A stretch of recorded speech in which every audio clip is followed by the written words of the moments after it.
is going on, everybody? It is Alex coming back at you with another video, and today the trade deadline is happening and a lot is going on. Right now it is 24 minutes until the trade deadline, so during this video I'm going to keep a quick eye on Twitter. We'll see if we get any live reactions right there, but as of right now the majority of the big stuff has already happened. I knock on wood, nothing changes this, but I have to address it. PFF only allows a one-round mock draft simulator. I know a lot of you guys are talking about NFL mock draft database and stuff. Again, no disrespect to them. I already tried to use those. They look unprofessional. They perform pretty horribly, so I'm just not a fan of using it. So I am going to do a 2-round mock draft. I'm just going to do the first round on here, and I am going to go through the struggle of probably making the graphics for a round 2. So stay tuned for that because it's going to show how everything else breaks down. Let's get right into it. If you guys are new, feel free to like, comment, subscribe. I like to make content like this when big news happens all the time. I have a class in less than an hour as well, so we are going to power right through this and get on with it. With the number 1 overall pick, the Lions are still they're still in a prime position to do whatever the hell they want. They just lost TJ Hawkinson. They got a 2nd round pick, which is going to be kind of fun to, deploy in the next round. So again, you guys got to stay tuned for that.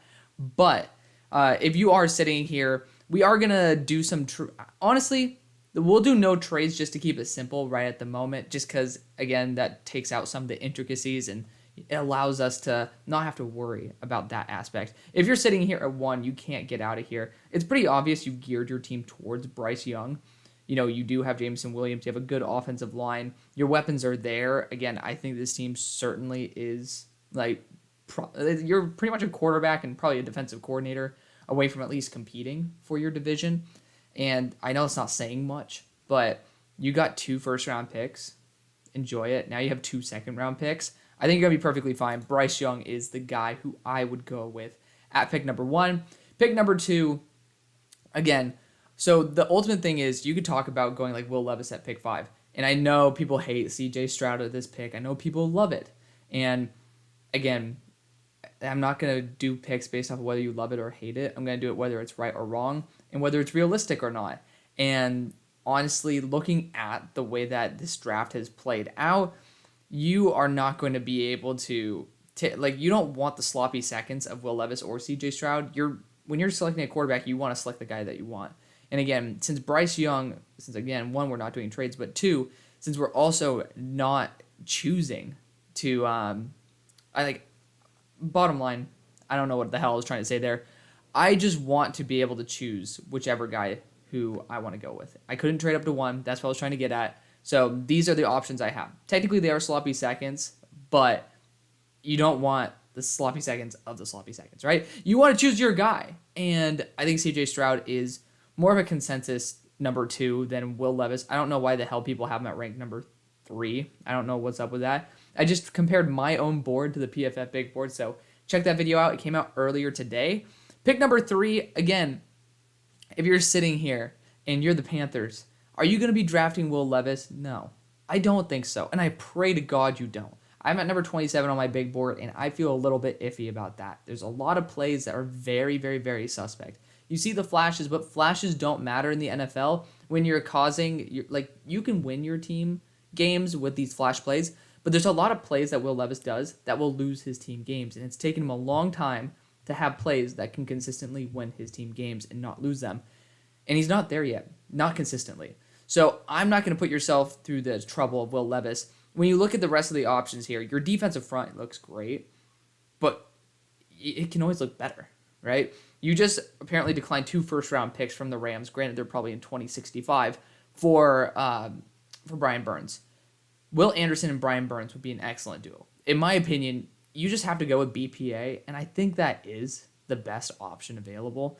I know it's not like the best case scenario where you end up getting Bryce Young, which I think if you want to spend the draft capital and the Lions are like, you know what, we don't want Bryce Young, good, do it.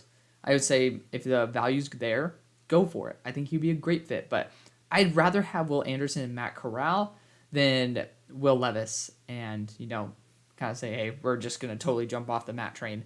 I do know it's more realistic for a new organization, a new regime to come in and just select their own guy, but you have to go BPA. You have to. It's just a necessity.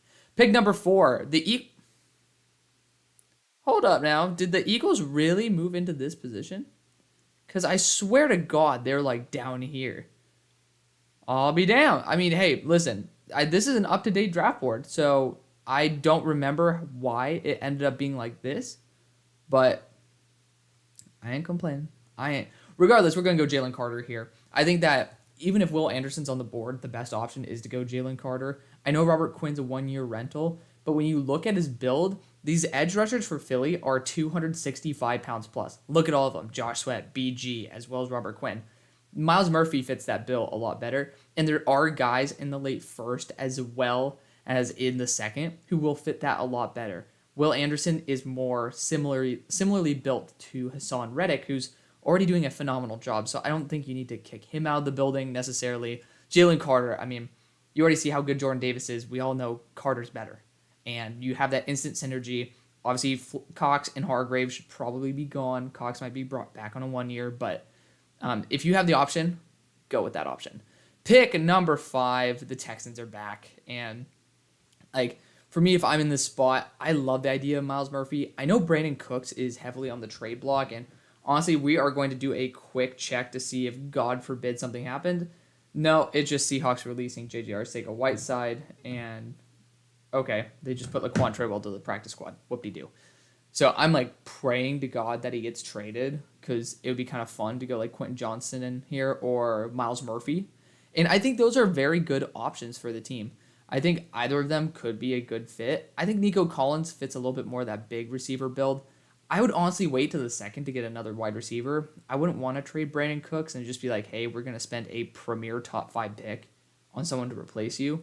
Doesn't seem like a very good investment move for me. Peter Skoronski could be a great option for the team as an offensive tackle / guard hybrid. And I know you guys could use extra help at center as well. But I'm going to go with the guy who creates the biggest impact, and that's going to be Myles Murphy. So I think so far we're hitting about the exact same except for the Eagles getting Jalen Carter on this past draft.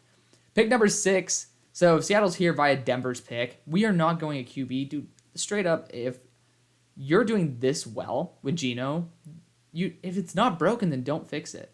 And there are plenty of quarterbacks going to be there in the future that probably have less issues than Will Levis. Maybe they're younger than Will Levis. So I don't really think you need to spend a premier pick on Will Levis. But when you do look at the other options here, to be fair, I don't think this team needs much. I really don't. And especially at this spot, this is a prime position for me to trade out. Just like, again, Jalen Carter, probably my dream for this squad right now. But if you are sitting here, you have to take a guy. I mean, it's down to the edge rushers to me. Like, it really is. I'm trying to think offensively, wide receiver and running back aren't really a concern, and you're not drafting a guard this high. And I think your tackles are fulfilled for the next couple of years at least. So it's really down to like quarterback. You could just say, hey, let's go Will Levis. I don't want to. So to me, it's an edge rusher. And looking at the edge rushers on the board, there's a lot of them. Like, a lot of them. Including one who's not even on here, who I actually have. RIP to Nolan Smith. He, not actually, rest in peace, but he's out for the entire year as of today with a pec injury. So that kind of sucks. I obviously don't want players to get hurt. I wasn't high on him. I would never have drafted him, but, it does suck to see a player go. I think Tyree Wilson definitely feels like someone that the Seahawks would definitely target. 6'6", 275 pounds. Pretty solid athlete as well. But I'm going to show some love for my man. I did this in my last draft, and I had them, I believe, at pick like 10 or something. And it's not Adedomiwa. It's going to be Isaiah McGuire. And I really do think people are going to start seeing it. This guy's putting up at least like 3 pressures a game, and he made Broderick Jones look stupid. I'm just putting my name on it, and I feel like he could be a perfect Seattle defender. So I love him. He's really balanced. He feels very similar to Myles Murphy. So, like, again, I have 83.5 grade on Isaiah McGuire and 87.75 on Murphy. It's really close. And Murphy's my number 1 player. So, like, I guess I have a type, maybe. I don't know. But I think that that's a great fit. I really do. And it's just a way to continue making the defense more potent. Pick number 7, the Steelers, if you're sitting here. Just traded away Chase Claypool. Woo! Awesome. And you got the Bears' 2nd round pick. That's just, that is perfect. Huge fan of that. So with that in mind, it's pretty obvious that this team is kind of gearing towards like a rebuild. You just got William Jackson, but it's like for like late round picks, and I think that's phenomenal. I was a huge fan of that. Huge fan. I think you can go Quentin Johnston if you want, but this team is great at sniping dudes later on. I really do believe in the Steelers' ability to fix this later on and be able to do whatever they want. Peter Skoronski, I think left tackle needs to be fixed. I think right tackle can be fixed. I think guard can be fixed. And this man definitely feels like someone the Steelers would be perfectly happy with. Calvin Ridley just ended up going to the Jaguars for a very complex trade package based on a lot of conditionals. But with that being said, Quentin Johnston's no longer my primary target necessarily. Still could be, but I don't really think it's a necessity. There's not much the Jaguars actually need that's worth this pick. Like I know they need some stuff, but corner definitely could be on the radar for me.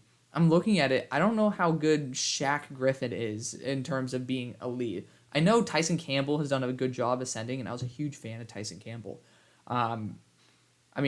The safeties, I'm pretty happy with them, and there's no safety I would ever consider in this range. Linebacker, ain't no way I'm considering another one. Devin Lloyd's a baller.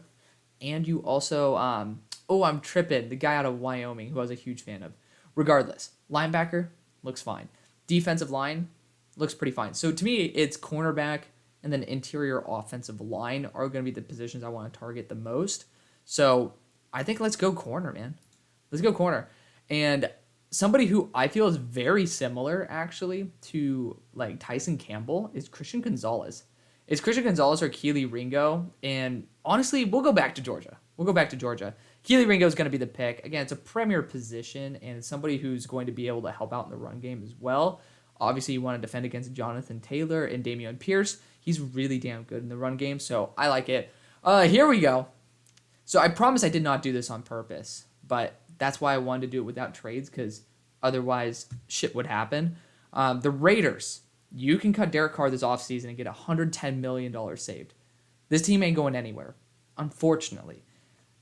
I'm going Will Levis. I think that would be a worthy spot to take a shot. He has Derek Carr upside. He's a hell of a lot cheaper. Use that money to build the offensive line. I don't know what the hell is going on with the defense. I don't understand, but use this money wisely. You're not in a championship position.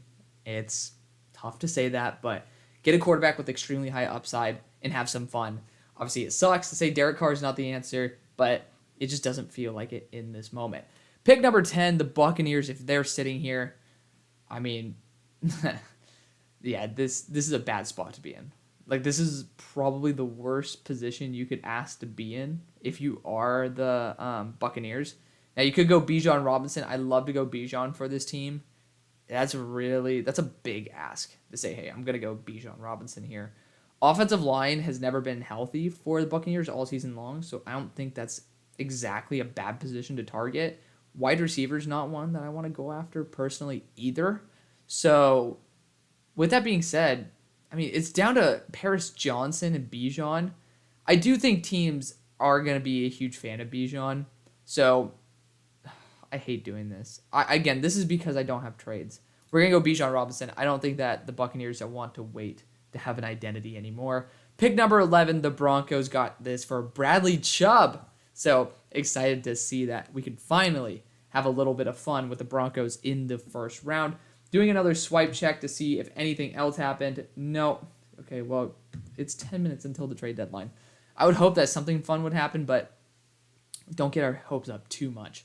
So if the Broncos are here, I haven't really thought about this because really they're kind of like an afterthought. But edge rusher, I still think could be a potential spot. You could just try to refill it, and there are really good guys for that. You could do that with your second round pick, of course. But you can't. You get that to Seattle too. Man, y'all fucked up. Offensive line certainly is something that I would like to target. You might as well help Russ Cook. Corner, no. Safety, no. Linebacker, not worth it, in my opinion. I think offensive line is the best way to go. I'm trying to think through all the positions where I would target. Again, this could be a good spot for no, never mind. I was tripping balls. I was like, wait a second. I forgot about Javonte. If I'm in this spot, I want someone who can play left tackle. I want someone who can play right tackle. I want someone who can play guard. Paris Johnson is hyper athlete as well. I think that he'd be a pretty damn good fit. So the first time I'm drafting with the Broncos in the first, we're going Paris Johnson. Pick number 12, the Cardinals are here. And I don't know how much farther Quentin Johnston can fall before I just snatch him up. Robbie Anderson, it's pretty obvious they just wanted to get somebody to try to replace AJ Green. I'm going to pull the trigger. I'm going to do it. Let's have some fun. Quentin Johnston, the man himself, coming out of TCU, 6'4", 215 pounds to 210 pounds to 200 pounds. God only knows what his actual weight is. He's been phenomenal all year. Been doing trend up the entire time. I'm a huge fan. Love his size, love his frame, love his ability to make people miss. So, awesome. Pick number 13. So you have the Patriots here. And again, rest in peace, Nolan Smith. I don't think corner is a position I'll ever target for them again because they're just really good at sniping them later on. And I'm swiping every time to see if there's something new with Brandon Cooks because that will change everything. But you have to go with Jordan Addison at this point, right? You have to. He's a stud, and this is a great spot for him to go. I think it's a good spot for him to truly carve out a role that makes him a wide receiver 1. The Bears just traded for Chase Claypool. They traded their own second-round pick, which is very surprising to my Steelers. Again, I was raised a Bears and Steelers fan, so, I've lost my love for the Bears since I never liked Jay Cutler or any of the quarterbacks. Call me a hater. I don't really care. It's pretty true. If you don't like your quarterback or your team, even if you're a fan of them, it's not going to be as enjoyable. So, again, I love my Steelers, and I do love the Bears as well. One of my friends was working for them not too long ago. So, again, all love for the Bears. I think that trade for Chase Claypool was awesome. If they ended up using the Ravens pick, then it's a little bit of an overpay now. So you got a weapon. I think offensive line's the next bet. And I'm going to go Anton Harrison here. I love the fact he can play left or right tackle. Broderick Jones, so I mentioned it earlier, Isaiah McGuire. The whole entire reason I loved Isaiah, and again, you guys will watch, I'm probably going to come out with it tomorrow, my rankings, but the whole entire reason I fell in love with Isaiah McGuire is because he kicked Broderick Jones's ass head-to-head for many reps versus when Missouri played Georgia. So I think that's the best move for the team, and it does make me a little bit anxious about Broderick Jones. So that's why I choose Anton Harrison. Pick number 15. It looks like Washington might be gearing towards a cornerback pick since you just ended up losing out on, I'm tripping balls, William Jackson III. So go after my number 4 player in the draft, and Joey Porter. He's a phenomenal talent. Pick number 16. What did I get for the Steelers? Sikoronski. Okay. I just want to make sure. I was like, wait a second. This is a team that better be making a move in the next few minutes. And we just got a notification that says the trade line ends in 10 minutes. Or 7 minutes. I think wide receiver definitely should be on the realm. Apparently they're trying to make moves for receivers, but if they're not willing to bid a second for Chase Claypool, at least, it makes me question whether they're genuinely going to want to use that first on a receiver as well. And the offensive line's been dealing with a lot of injuries. I would definitely be looking at maybe Olu Fashanu. I'm pretty sure you got Rasheed Walker in the last draft. I'm going to go Olu Fashanu here as a guy to move in. I love my boy Javon Foster. He's still my tackle 1, and I might take him for this pick, to be fair. But it just makes sense. You got the Olu Fashanu connection. I want to shout him out. He deserved to be selected here. This should be probably a quarterback. And Tanner McKee or Hendon Hooker are both dudes who could be in the realm for this selection. I, of course, would trade back before taking these guys. 100%. But in the moment, we're not doing that. So is it down to tackle or is it down to quarterback?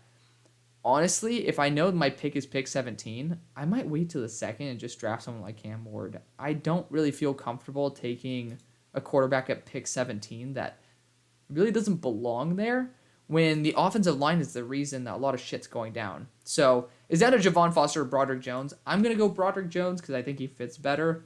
Again, it's funny because I have my tackle 1 still on the board, but Broderick Jones still brings that SEC talent. I know that Missouri is too, but I think just Broderick Jones brings the name talent of Georgia. So I think he can do a pretty good job. Bengals, you guys are losing Eli Apple. I think it's a good idea to go after a corner. And Christian Gonzalez or Jalen Jones would be great options for you. I'm going to go and represent my number 7 player in the draft, Jalen Jones. When healthy, he is the number 1 corner in the class. He's a monster. Pick number 19. This is a perfect fit for Christian Gonzalez. And I know receiver is definitely now on the radar now that you don't have your number 1 coming back.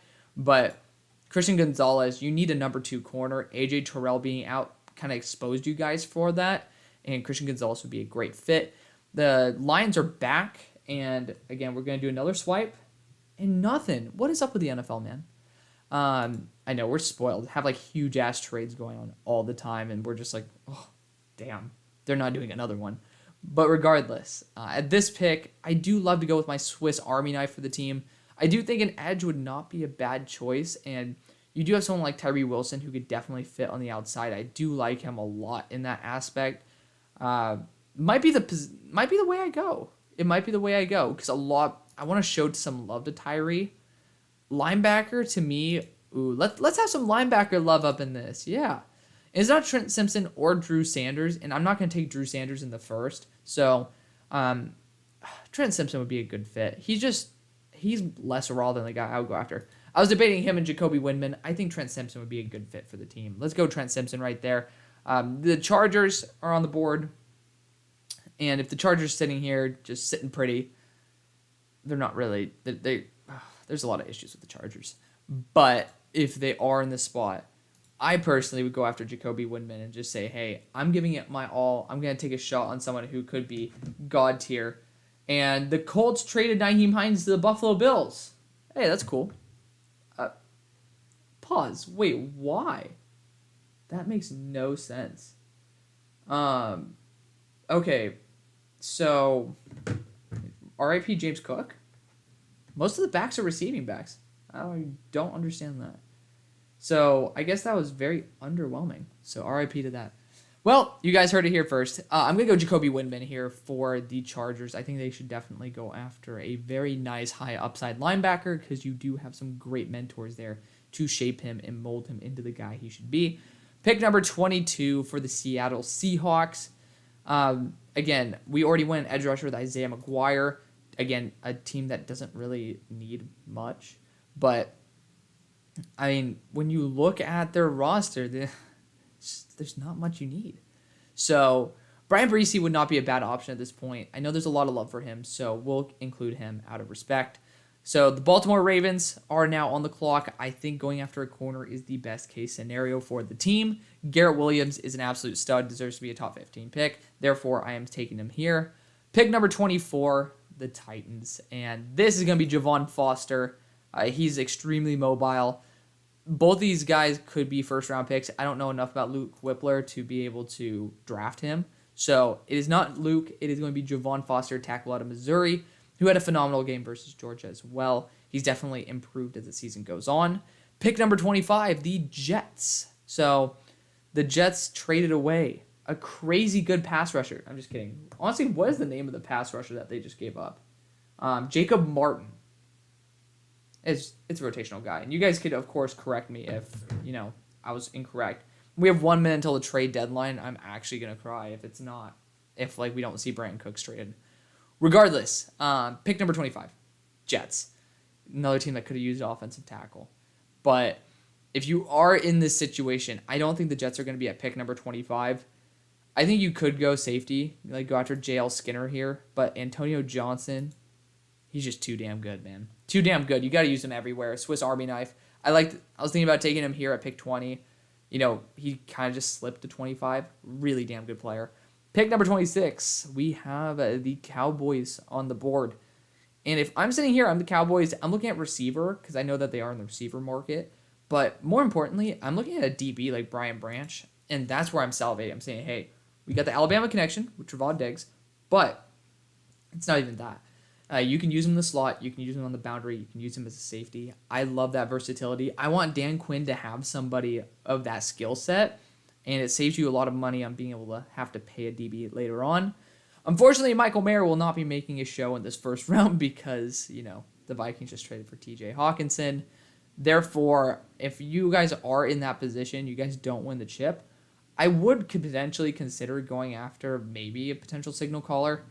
I don't think they really improve your team any bit, though. So I'm going to go after a corner. I love Cam Smith to this team. I think that's a great pick. So good spot. Good spot for Cam Smith to go. Pick number 28, I'm hands down going to be going edge rusher here for the Kansas City Chiefs.